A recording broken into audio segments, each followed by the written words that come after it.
नमस्कार। औद्योगिक प्रशिक्षण संस्थान के व्यवसाय शीट मेटल वर्कर के विषय सैद्धांतिक थ्योरी में अंकित पाठ्यचर्या शोल्डर पर आज मैं आपको प्रशिक्षण प्रदान करूंगा। तो आइए चलते हैं अपने स्लाइड की तरफ।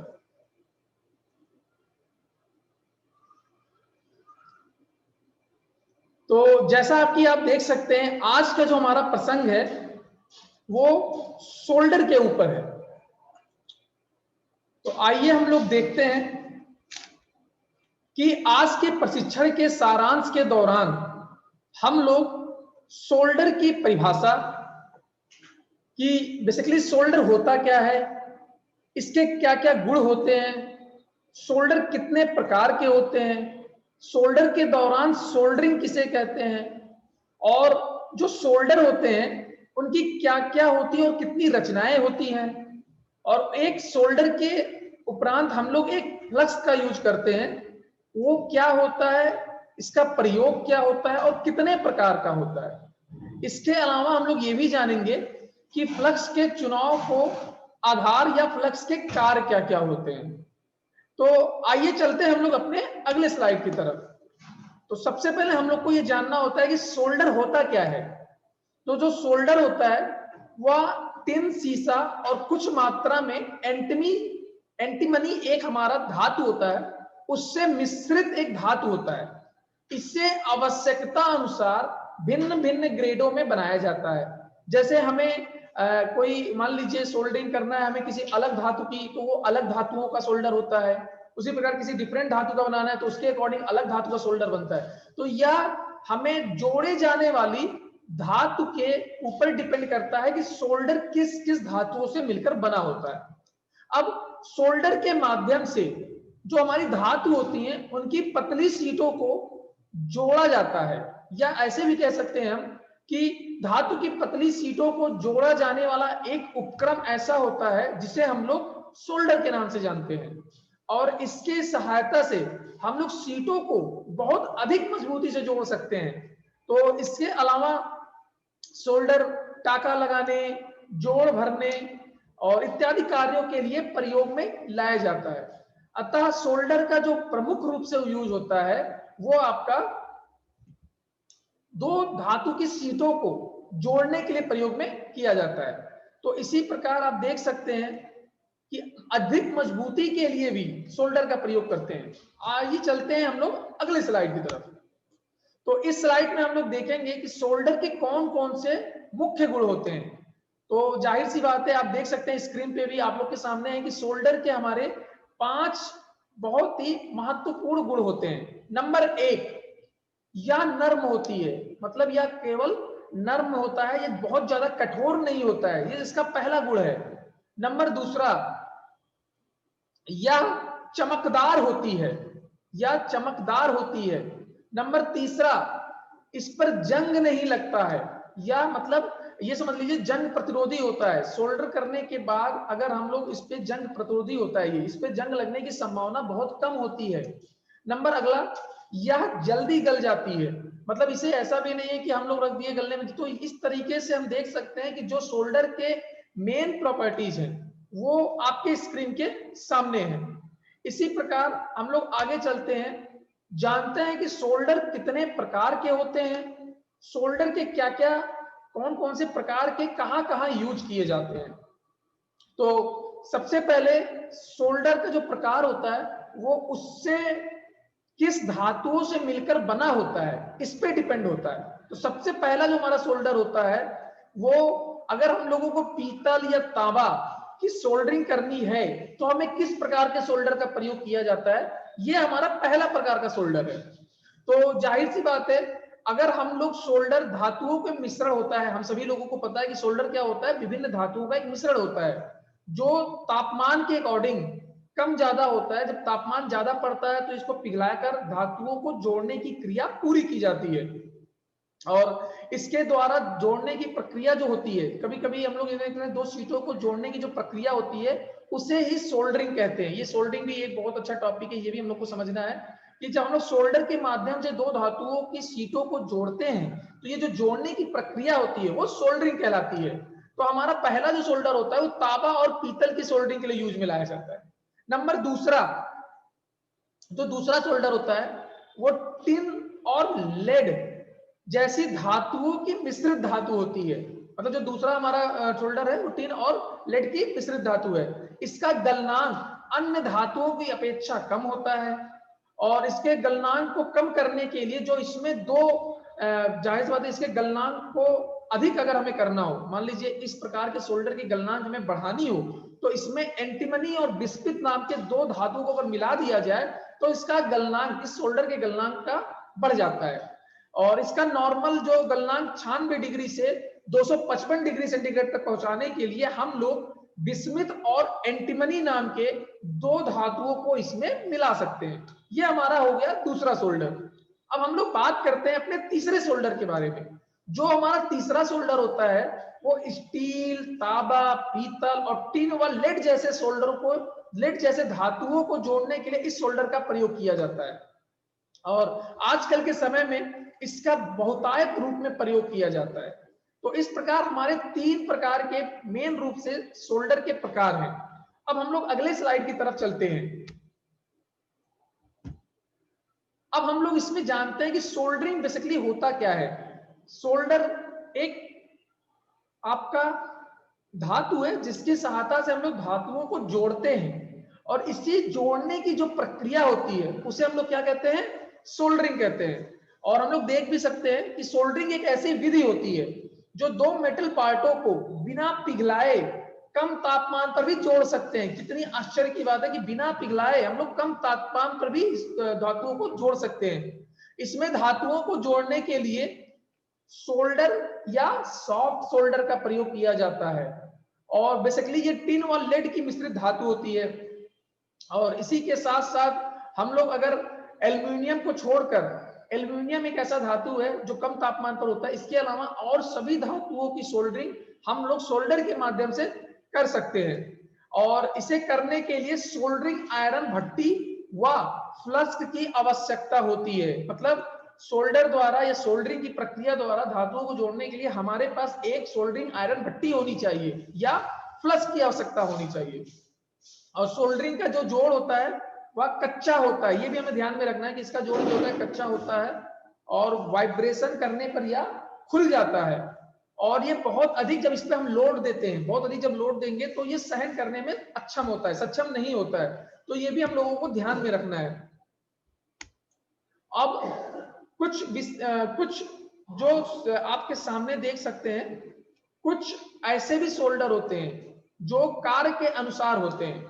कार्य के अनुसार अगर देखेंगे तो निम्नलिखित प्रकार के सोल्डर प्रयोग में लाए जाते हैं। नंबर एक, इलेक्ट्रीशियन सोल्डर। जैसा कि नाम से हम लोग को लग रहा है इलेक्ट्रीशियन सोल्डर, जितने भी विद्युत संबंधी हमारे कार्य होते हैं उन सभी के लिए हम लोग इलेक्ट्रीशियन सोल्डर का प्रयोग करते हैं। दूसरा, tin solder. Tin man solder जो हमारा होता है बेसिकली ये भी जो हमारे टिन धातुओं से बनी हुई धातुओं को उनको जोड़ने के लिए प्रयोग किया जाता है। इसी प्रकार हमारा कॉपर स्मिथ सोल्डर है, ऑर्डिनरी फाइन वर्कर सोल्डर है और पांचवा ब्लो पाइप सोल्डर।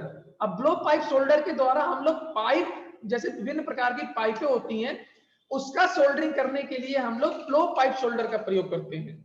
और लास्ट हमारा जो होता है वो होता है प्लम्बर सोल्डर। प्लम्बर, जो प्लम्बर एक जाहिर सी बात है एक प्लम्बर भी एक प्रक्रिया होती है। प्लम्बर चीजों को करते समय जब बहुत सारी प्लम्बरिंग के वर्क करते हैं हम लोग तो उस समय भी हमें सोल्डरिंग की आवश्यकता पड़ती है। उस समय हम लोग जिस सोल्डर का प्रयोग करते हैं उसको हम लोग प्लम्बर सोल्डर कहते हैं। तो इस तरह से हमारे पास 6 प्रकार के मेन सोल्डर होते हैं। एक बार फिर से हम लोग आपको रिपीट करते हैं। Number 1 electrician solder, number 2 tin man solder, number 3 coppersmith solder, number 4 ordinary fine work solder, number 5 blowpipe solder, number 6 plumber solder. आइए अब अगले आपको देखते हैं। सोल्डर के अतिरिक्त एक और चीज होती है जिसको हम लोग फ्लक्स कहते हैं। तो सबसे पहले हम लोग जानेंगे फ्लक्स क्या होता है, फ्लक्स का यूज क्या क्या होता है और फ्लक्स क्यों प्रयोग में लाया जाता है।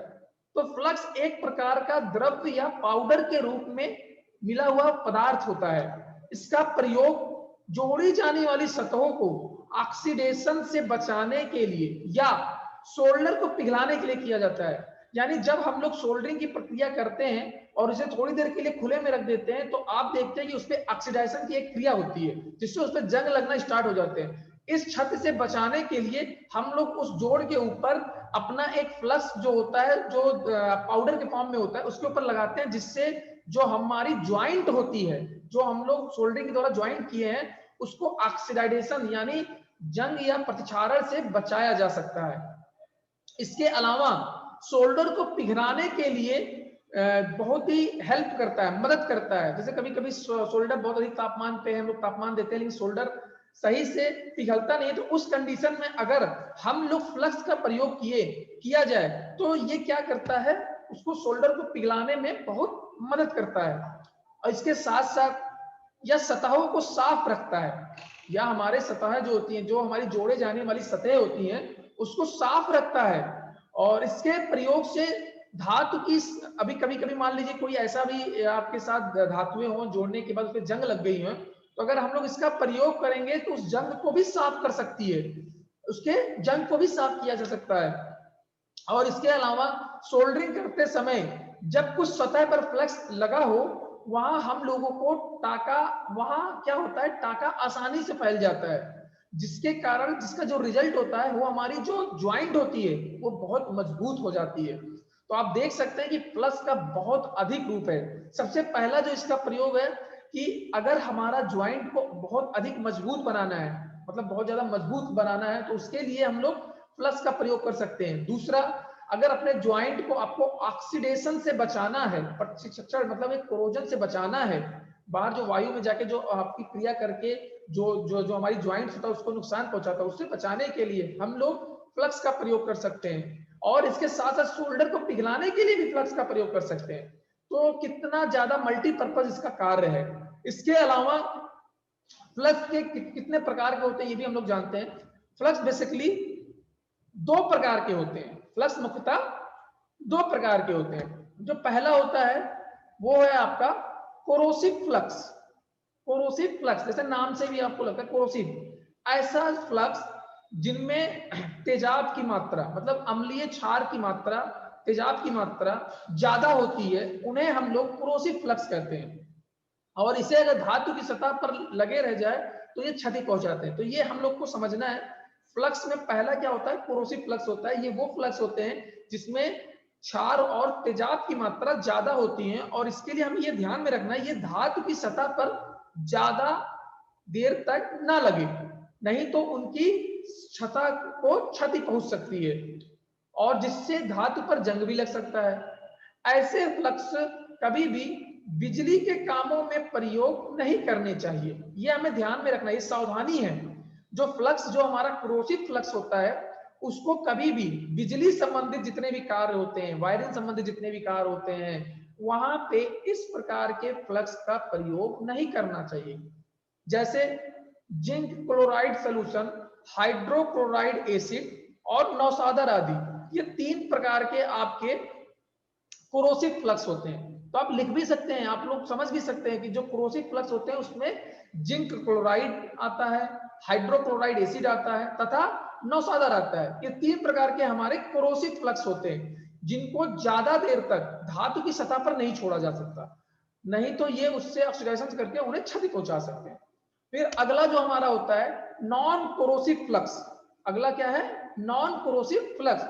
ऐसे फ्लक्स जिनमें क्षार और तेजाब की मात्रा बिल्कुल नहीं होती, मतलब इसमें क्षार और तेजाब बिल्कुल नहीं होती, उन्हें नॉन कोरोसिव फ्लक्स कहते हैं। और अगर इस प्रकार के फ्लक्स को ज्यादा देर तक भी धातु की सतह पर रख दिया जाए तो ये किसी प्रकार का नुकसान नहीं पहुंचाते। जैसे बिरोजा, सुहायक, सुहागा, तारपीन का तेल। तो जो ये तीन प्रकार के हम लोगों ने अभी फ्लक्स की बात की है, नंबर 1 बिरोजा, नंबर 2 सुहागा, नंबर 3 तारपीन का तेल, ये तीन प्रकार के जो फ्लक्स होते हैं ये नॉन कोरोसिव फ्लक्स कहलाते हैं। अब इसके अलावा भी कुछ ऐसे भी धातुओं होते हैं जिनके लिए हम लोग स्पेशलाइज्ड फ्लक्स प्रयोग करते हैं, उनके बारे में जानते हैं। नंबर 1 आयरन सीट, अगर हमारे पास कोई है, मतलब हमें कोई आयरन सीट को जोड़ना है, किसी आयरन सीट को अगर हमें जोड़ना है तो उसके लिए हम लोग अमोनियम क्लोराइड वाले फ्लक्स का प्रयोग करते हैं। दूसरा, अगर हमारे पास टिन शीट कोई है तो उसके लिए जिंक क्लोराइड का प्रयोग करते हैं। तीसरा, अगर हमारे पास गैल्वेनाइज्ड शीट है उसके लिए हाइड्रोक्लोराइड फ्लक्स का प्रयोग करते हैं। अगर हमारे पास कोई पीतल मतलब धातु पीतल की बनी हुई कोई शीट है उसे अगर हमें जोड़ना है तो उसके लिए हम लोग जिंक क्लोराइड का फ्लक्स का प्रयोग करते हैं। इसी प्रकार अगर तांबा से संबंधित कोई आपकी शीट है जिसे आपको सोल्डरिंग के माध्यम से जोड़ना है तो वहां पे हम लोग अमोनियम क्लोराइड वाला आपका फ्लक्स यूज करते हैं। अगर गन मेटल का कोई बना हुआ शीट है तो उसके लिए रेजिन का प्रयोग करते हैं। एल्युमिनियम से बना हुआ कोई अगर आपका शीट है तो उसके लिए स्टीयरिंग का प्रयोग करते हैं। तो ये विभिन्न प्रकार के फ्लक्स के बारे में आपको बता दिया गया कि अगर हम लोगों को जिस प्रकार की शीट होगी, जिस धातु की शीट बनी होगी, उस प्रकार के फ्लक्स का प्रयोग में लाया जाना है। आगे अब हम लोग चलते हैं और भी जानते हैं कि ये जो विभिन्न प्रकार के कोरोसिव और नॉन कोरोसिव फ्लक्स, जैसे अभी हम लोगों ने बताया कोरोसिव और नॉन कोरोसिव दो प्रकार के फ्लक्स होते हैं। अब कोरोसिव फ्लक्स में भी कौन कौन से फ्लक्स होते हैं और नॉन कोरोसिव फ्लक्स में भी कौन कौन से फ्लक्स होते हैं ये जानते हैं। तो कोरोसिव फ्लक्स, सबसे पहले कोरोसिव फ्लक्स के बारे में जानते हैं। जैसा कि कोरोसिव फ्लक्स के बारे में हम लोग बताएं, इसमें क्षार और तेजाब की मात्रा अधिक होती है और इसे बहुत ज्यादा देर तक धातु की सतह पर नहीं रखना है, इसे तुरंत धो लेना चाहिए, नहीं तो ये धातु की सतह को क्षति पहुंचा सकते हैं। ये मुख्यतः निम्नलिखित चार प्रकार के होते हैं। नंबर एक, हाइड्रोक्लोरिक एसिड फ्लक्स।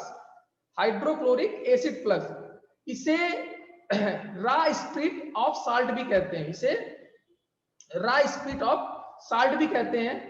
ये हाइड्रोक्लोराइड एसिड एक तरल के रूप में होता है, एक लिक्विड के रूप में होता है जो हवा के संपर्क में आता है, धुआं देता है और पानी में मिलकर इसका प्रयोग में लाया जाता है, पानी में मिलाकर इसे प्रयोग में लिया जाता है।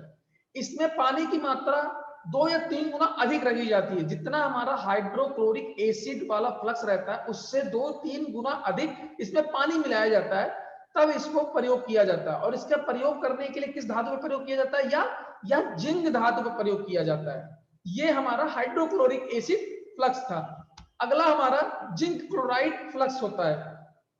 इसका प्रयोग जो होता है मुख्य रूप से टिन की प्लेटों या पीतल की सीटों, इसके अलावा तांबे की सीटों की सोल्डरिंग के लिए किया जाता है। तो जिंक क्लोराइड जो फ्लक्स होता है तांबे की सीटों, पीतल की सीटों, टिन जो हमारा धातु उससे बनी सीटों को जोड़ने के लिए जिंक क्लोराइड के फ्लक्स का प्रयोग किया जाता है।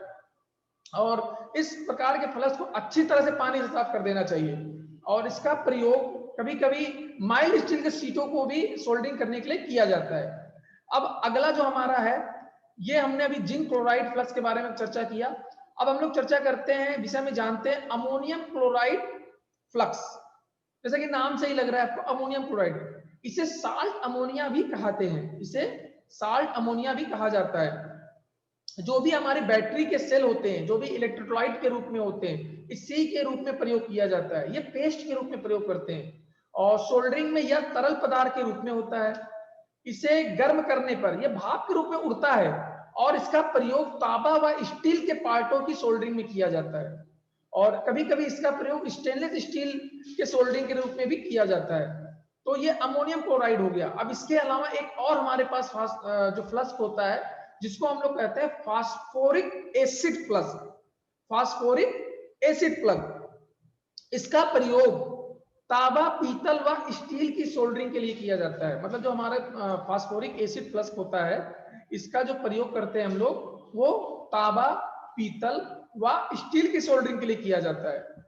अब इसके अलावा ये तो कुछ हमारे कोरोसिव फ्लक्स हो गए जो 4 प्रकार के थे। फिर से हम लोग एक बार देखते हैं। Number 1 hydrochloric acid flux, number 2 zinc chloride flux, number 3 ammonium chloride flux, number 4 phosphoric acid flux. अब अगला हमारा आता है जो टॉपिक है वो है नॉन कोरोसिव फ्लक्स। जैसा कि आप सभी लोगों ने जाना है, नॉन कोरोसिव फ्लक्स ऐसे होते हैं जिसमें क्षार और तेजाब की मात्रा बहुत कम होती है, बहुत कम होती है और यह हमारे धातुओं को क्षति भी नहीं पहुंचाते हैं। तो इसमें सबसे पहला जो आता है वो होता है रेजिन, और इसे बिरोजा भी कहा जाता है। इसका दूसरा नाम होता है बिरोजा। इसका प्रयोग फ्लक्स के रूप में किया जाता है, लेकिन या धातुओं की ऑक्सीडेशन जो प्रक्रिया होती है उसको दूर नहीं करता। इसका प्रयोग मैक्सिमम जो होता है बिजली के कामों में किया जाता है, और कभी कभी या खाने के जो बर्तने होते हैं उनकी सोल्डरिंग करने के लिए भी इसका प्रयोग किया जाता है। या इसके अलावा पीतल की चादरों और तांबे की चादरों की सोल्डरिंग करनी हो तो भी हम लोग इस रेजिन वाले नॉन कोरोसिव फ्लक्स का प्रयोग कर सकते हैं। इसके अलावा जो दूसरा हमारा नॉन कोरोजिव फ्लक्स होता है वो होता है टैलो। टैलो क्या होता है? बेसिकली टैलो हमारा जानवरों की चर्बी से बना होता है, और इसका प्रयोग जो हमारा प्लम्बर शॉप या प्लम्बर में जो लेड सीट और पाइप की सोल्डरिंग की जाती है तब उस समय हम लोग टैलो का प्रयोग करते हैं। और तीसरा होता है ओलिव ऑयल, जिसको हम लोग हिंदी में जैतून का तेल या वनस्पति तेल कह सकते हैं। इसका प्रयोग भी सोल्डरिंग ताप पर हल्के तेजाब के रूप में कार्य करते हैं, जिससे क्या आसानी होती है हमें, हमारी सोल्डरिंग मजबूत होती है काफी। और चौथा एक होता है पेस्ट। ये सब हम सभी लोग नॉन कोरोजिव फ्लक्स के रूप में पढ़ रहे हैं। पहला रेजिन था, दूसरा टैलो है, तीसरा ओलिव ऑयल जिसे जैतून का तेल कहते हैं, और चौथा हमारा पेस्ट है। और ये पेस्ट किसका होता है? यह जिंक क्लोराइड, रेजिन और ग्लिसरीन का एक मिश्रण होता है जिसे लेई के रूप में प्रयोग किया जाता है।